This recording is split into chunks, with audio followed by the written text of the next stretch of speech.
La mañana del 15 de julio de 1976 era como cualquier otra en la pacífica ciudad de Chowchilla, California.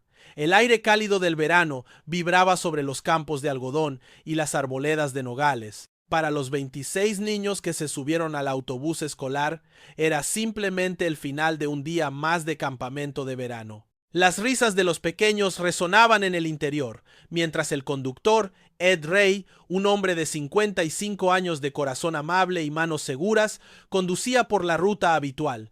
El sol de la tarde se filtraba por las ventanas, y la vida, para todos ellos, era una promesa de la libertad de las vacaciones. Pero a las 4 de la tarde, la inocencia de ese día se rompió en 1000 pedazos. Mientras el autobús avanzaba por un camino desolado, una furgoneta blanca se cruzó en su camino, bloqueando la carretera. De la furgoneta salieron 3 hombres con la cara cubierta por pasamontañas, empuñando armas de fuego. La voz de uno de ellos, distorsionada por el pánico, gritó una orden: ¡fuera del autobús todos! El pánico se apoderó de los niños, los gritos de miedo se mezclaron con las lágrimas. Ed Ray, en un acto de valentía que recordaría el resto de su vida, se mantuvo firme. Intentó razonar con los secuestradores, pero ellos no estaban para negociar. Con sus armas apuntando, obligaron a todos, a los pequeños de 5 años y a los mayores de 14, a bajar del autobús. Luego, los hicieron subir a 2 furgonetas oscuras, selladas con metal, donde el aire era pesado y el miedo era el único pasajero. Los asientos habían sido retirados, y los niños, apiñados en la oscuridad, se sentían como si estuvieran en una caja fuerte. El viaje fue una tortura silenciosa, el calor era sofocante, el aire apenas circulaba, los niños se deshidrataban y algunos vomitaban de la angustia. Ed Ray, desde el asiento delantero, intentaba calmarlos con una voz que él mismo se esforzaba por mantener firme. Les cantaba canciones infantiles. Les prometía que todo estaría bien, aunque en su corazón sabía que las promesas no tenían ningún valor en ese infierno. Después de horas de viaje, las furgonetas se detuvieron. La luz del sol los deslumbró, revelando un paisaje desolado. Se encontraban en una cantera de piedra. A lo lejos se veía una gran excavación, y en el fondo, algo que no tenía sentido. Era un camión de mudanzas que había sido modificado y enterrado. Los secuestradores, ahora con la cara descubierta y con una indiferencia helada en sus ojos, los obligaron a entrar. Abrieron la parte trasera del camión y los empujaron. Ed Ray fue el último en entrar. Al cerrar la puerta, la luz del sol se apagó, dejando a los 27 en una oscuridad total.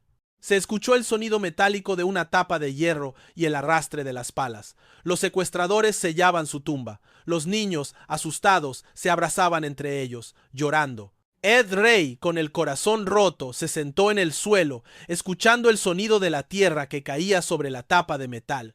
Se dio cuenta de que no estaban allí para un rescate. Estaban allí para morir. El aire se volvía más pesado. El miedo se convertía en desesperación. El capítulo más oscuro de sus vidas había comenzado, y parecía no tener final. El aire en el interior del camión enterrado se hizo pesado, denso, casi irrespirable. La oscuridad era tan absoluta que los niños podían sentirla, una manta sofocante que aplastaba sus espíritus. Los murmullos de miedo se apagaron, algunos pequeños lloraban sin hacer ruido, otros se acurrucaban en silencio, incapentes de procesar la magnitud de su pesadilla. El peso de la tierra sobre el techo de metal resonaba como un tambor fúnebre. Parecía el final, pero la desesperación, a menudo, es el catalizador del valor. En la penumbra, la voz de Ed Ray, el conductor, rompió el silencio. No era una voz de pánico, sino una de liderazgo, una voz que prometía esperanza. «Juntos vamos a salir de aquí», dijo, y sus palabras se convirtieron en un faro en la oscuridad. Ed Ray y los niños mayores del grupo comenzaron a inspeccionar el interior del camión. Notaron que la ventilación era mínima y que el aire comenzaba a faltar. La urgencia de escapar se convirtió en una realidad tangible. El camión de mudanzas, un búnker improvisado, estaba lleno de colchones sucios y cajas vacías. Ed Ray tuvo una idea. Con la ayuda de 2 adolescentes, Mike Marshall y Robert González, comenzó a apilar los colchones y las cajas debajo de la pesada tapa del techo. Con cada caja que apilaban sentían el agotamiento, el sudor frío del miedo y la asfixia. La tapa de metal, pesada y sellada con baterías de 100 libras, parecía imposible de mover. pero no tenían otra opción. Trabajaron en turnos, empujando y empujando, sintiendo cómo sus músculos ardían. Después de horas de un esfuerzo sobrehumano, el movimiento se hizo perceptible. El óxido que había en la tapa de metal comenzó a ceder. La respiración de los niños se hizo más profunda a medida que un hilo de luz se filtraba en el interior. El aire fresco, aunque con olor a tierra, se sintió como un maná divino. Ed Ray y los niños mayores, con un último empujón, lograron abrir el hueco lo suficiente para salir. Uno a uno, los 27 prisioneros salieron de la tierra, como fantasmas que regresaban al mundo de los vivos.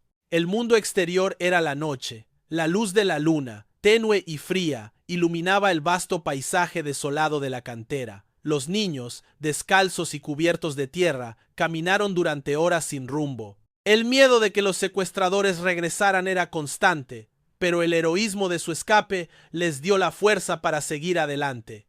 Finalmente encontraron un puesto de guardia abandonado y llamaron a la policía. La noticia de que los niños de Chauchilla estaban a salvo se extendió por todo el país como un milagro. Los secuestradores, que habían huido del lugar, se encontraban en pánico. Se dieron cuenta de que su plan perfecto había fracasado.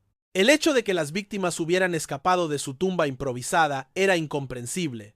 La presión de la investigación y la notoriedad del caso fue inmensa. En poco tiempo, los 3 secuestradores, Fred Woods y los hermanos Schoenfeld, fueron capturados, juzgados y condenados. La historia de los niños de Chauchilla no es solo un relato de un crimen atroz. Es un testimonio de la valentía, la ingeniosidad y la fuerza del espíritu humano. Un relato que demostró que incluso en las situaciones más oscuras, la esperanza puede ser el motor más poderoso para la supervivencia, y que la luz al final siempre vence a la oscuridad. Si esta historia te ha impactado tanto como a mí, te invito a suscribirte a nuestro canal El Archivo Violeta para que no te pierdas nuestras historias.